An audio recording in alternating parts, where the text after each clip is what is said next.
Hi, in this short video we are going to learn how to edit a page in WordPress website. Log into your WordPress admin area. Here we go. In the left panel you will find a pages option here. Just click this option. Here we go. Now we are going to edit this page.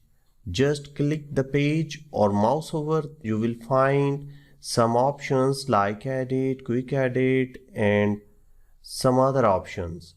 Just click the edit button. Here we go. Now you can do any type of change here, like changing this text or deleting these icons or deleting this YouTube link or whatever you want. After changing or editing your page, just click the update option.